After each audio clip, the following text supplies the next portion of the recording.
आइए बच्चों, आज हम बिहार बोर्ड के कक्षा 8 के गणित की एक्सरसाइज 5.1 पढ़ते हैं। एक्सरसाइज थोड़ी आगे या पीछे लगभग एक ही जैसी सीबीएसई बोर्ड में भी है, तो सीबीएसई बोर्ड वाले भी इसका फायदा उठा सकते हैं। क्वेश्चन नंबर 1 है कि निम्नलिखित संख्याओं का वर्ग ज्ञात करें। जैसे क्वेश्चन नंबर 1 टाइप भी है 42 का वर्ग ज्ञात करना था। हमने लिखा 42 का वर्ग का बता चुके हैं। 42 का वर्ग का मतलब 42 का घात 2, मतलब 42 को 42 तो दोनों को गुना करके हमने लिख दिया 1764। उसके बाद है दूसरा क्वेश्चन भी वैसा है। तीसरा क्वेश्चन है कि बताइए कि दी गई संख्या पूर्ण वर्ग संख्या है कि नहीं है।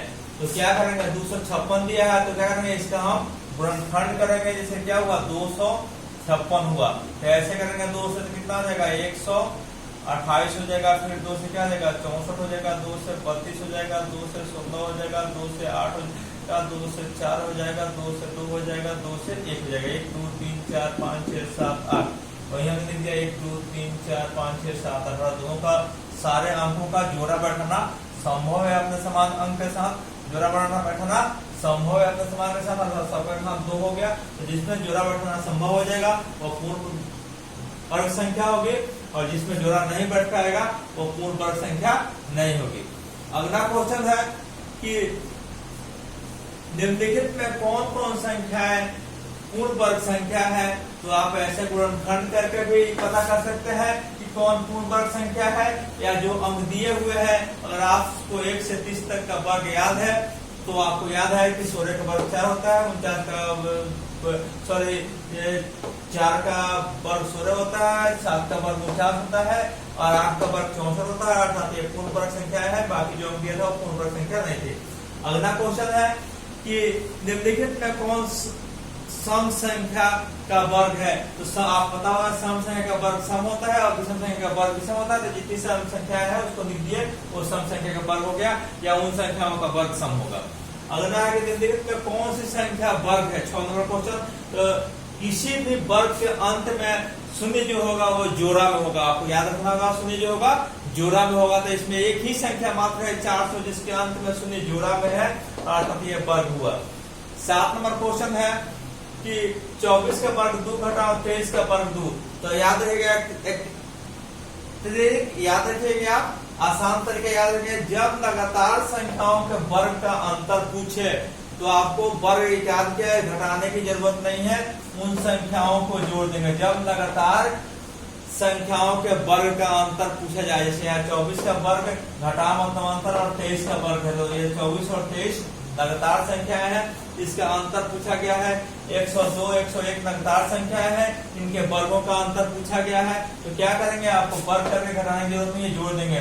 3 4 7 और 2 2 4, यहाँ जोड़े 1 2 3 0 0 0 1 1 2, अर्थात लगातार संख्याओं के वर्ग का अंतर बराबर उन संख्याओं का योगफल। अगला क्वेश्चन है कि दी गई संख्या में कौन पाइथागोरियन त्रिक में है। तो आपको पीछे की कक्षा में हम बता चुके हैं कि जिसमें दो छोटी संख्याओं का वर्गों का योग बड़ी संख्या के वर्ग के बराबर होता है, या बड़ी संख्या का वर्ग अन्य दो छोटी संख्याओं के वर्गों के योग के बराबर होता है, वो तीनों संख्या पाइथागोरियन त्रिक में मानी जाती है। तो यहाँ पहली क्वेश्चन है 1 2 और 3 दिया हुआ, तो 1 का वर्ग जो 2 का वर्ग 1 कम 1 2 9 4 1 4 5 हुआ, 3 का वर्ग 9 हुआ, 5 9 बराबर नहीं है। तो मैंने लिखा कि यहाँ 1 का वर्ग 2, जैसे 1 का वर्ग जोड़ 2 का वर्ग बराबर नहीं है, 1 का वर्ग जोड़ 2 का वर्ग बराबर नहीं है, 3 के वर्ग के अतः ये पाइथागोरियन त्रिक में नहीं है।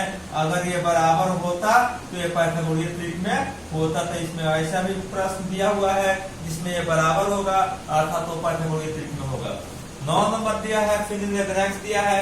तो इसमें अगर ऊपर के क्रम जो दिया हुआ उसे हमने नहीं लिखा है, आप ध्यान से देखेंगे तो उसमें एकदम सेटिंग है कि पहली संख्या से एक ज्यादा दूसरी संख्या है, तीसरी संख्या दोनों पहली और दूसरी के गुणनफल है, और चौथी संख्या जो दिया है पंक्ति में वो तीसरी संख्या से एक अधिक है। तो हमने क्या किया, 4 यहाँ लिखा है, यहाँ पढ़ना था, 4 से एक अधिक 5 किया, यहाँ भी पढ़ना था, था, तो दोनों को गुना कर देंगे, 4 5 20, 20 से अधिक 21 होगा। यहाँ 5 का वर्ग और 6 का वर्ग दिया है, यहाँ भरना था, तो हमें पता है कि 5 से 1 अधिक 6 है, और तीसरे कोठा में क्या करना है, तो दोनों को गुना करना है, तो 6 5 30, 30 से 1 अधिक 21। ऐसे ही अन्य कोष्टक को भी आपको भरना है। क्वेश्चन नंबर 10 दिया है कि लगातार घटाव की क्रिया द्वारा निम्नलिखित संख्याओं का वर्गमूल ज्ञात करें। तो क्या कहते हैं, लगातार घटाव क्रिया में हम लगातार विषम संख्याओं को घटाते हैं। तो पहला क्वेश्चन दिया है 81, 81 का वर्गमूल हमें ज्ञात करना है विषम संख्याओं को लगातार घटा के। तो सबसे छोटी विषम संख्या क्या है, तो 1 है, तो 81 में से 1 घटा 80। 1 से बड़ी विषम संख्या क्या है, 3 है, तो 80 में से 3 घटा 77। 3 से बड़ी विषम संख्या क्या है, 5 है, 77 में से 5 घटा 72। 5 से बड़ी विषम संख्या क्या है, 7 है, तो 72 में से 7 घटा 65। 7 से बड़ी विषम संख्या क्या है, 9 है, 65 से 9 घटा 56। उससे बड़ी विषम संख्या क्या है, 11। 11 में से 56 में से 11 घटाया 45। 45 में से 13 घटाया 11 से बड़ी विषम संख्या 13 है, तो 32। 13 से बड़ी विषम संख्या क्या है, 15, तो 17। 17 से 15 से बड़ी विषम संख्या क्या है, 17, तो घटा दिया 17 17 तो 0। अर्थात कितना का 0 से कितने घटा पढ़ाना पड़ेगा हमें, 1 2 3 4 5 6 7 8 9 घटाव हमने बनाया। इसका मतलब क्या है, अर्थात 9 बार विषम संख्याओं को घटाना पड़ा हमें, 9 लगातार विषम संख्याओं को घटाना पड़ा इसमें, अर्थात 9 का वर्गमूल क्या हो गया, सॉरी 81 का वर्गमूल क्या हो गया, 9। 81 का वर्गमूल क्या हो गया, 9। 11 नंबर क्वेश्चन दिया है कि निम्नलिखित में से किन संख्याओं का वर्ग विषम संख्या होगा। तो आपको बताया गया है कि विषम का वर्ग विषम होता है, सम का वर्ग सम होता है, तो इसमें से हम विषम संख्या चुन दिया है, जो 1 नंबर और 3 नंबर में दिया है। 12 नंबर क्वेश्चन दिया है, लगातार विषम संख्या दिया हुआ है और उनका योग निकालना है। तो लगातार विषम संख्या जब दी हुई हो तो उसके योग निकालने के लिए जोड़ने की जरूरत नहीं है, उन विषम संख्याओं को गिन देंगे, 1 2 3 4 5 6, अर्थात 6 है, तो 6 का वर्ग कर देंगे, अर्थात 6 का वर्ग का और 2 लिखे हम, 6 पर 2 का मतलब हुआ 6 गुने 6 28 36। अब अगला दिया है 1 2 1 3 5, जो डॉट डॉट डॉट 51 तक दिया है, तो 51 तक विषम संख्या कितनी हो जाएगी, तो 51 से अधिक कर देंगे 52। 52 का हाफ करेंगे कितना, 26, अर्थात 1 से 51 तक 26 विषम संख्याएं हैं, तो 26 का पावर 2 किया हमने, क्या किया, 26 का पावर 2, अर्थात 26 में 26 में जब गुना करेंगे तो आपको वर्ग याद होगा, नहीं याद है तो गुना करके देखेंगे कितना आ जाएगा, 676। 676। क्वेश्चन नंबर 13 दिया है कि निम्नलिखित संख्याओं के वर्ग का इकाई अंक बताए। जैसे पहला क्वेश्चन है 25, 25 के वर्ग का इकाई अंक, तो 25 के वर्ग करेंगे तो आपको याद होगा कि 625 होता है। 625, उससे वैसे करने की जरूरत नहीं है, हम सिर्फ पहला इकाई अंक लेंगे, क्या है, 5 है, तो 5 का वर्ग क्या हुआ, 50, 5 गुने 5 होगा, इसका मतलब तो 50 25 के 5, अर्थात इस तरीके से आप इकाई अंक जान जाएंगे। अगला क्वेश्चन है कि निम्नलिखित संख्याएं पूर्ण वर्ग संख्याएं नहीं है, निम्नलिखित संख्याएं पूर्ण वर्ग संख्याएं नहीं है, क्यों। तो आपको बताया गया है कि जिस संख्या के अंत में 2 3 7 8 वो संख्याएं कभी भी पूर्ण वर्ग संख्याएं नहीं हो सकती, वो संख्याएं कभी भी पूर्ण वर्ग संख्याएं नहीं हो सकती।